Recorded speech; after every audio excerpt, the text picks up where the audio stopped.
6 miles to get here. Yeah. Because I live near where you start out. 91-year-old, still doing it. Yeah, 91-year-old, I'm still doing it. And the man do the New York State Marathon 24 times. The man run the marathon 24 times.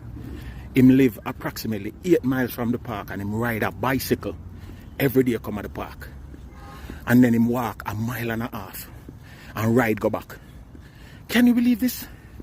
And we sit down and talk about, I don't feel like it. I don't have the time. My head hurt me, my foot hurt me, my hand hurt me, my back hurt me. Man, get up.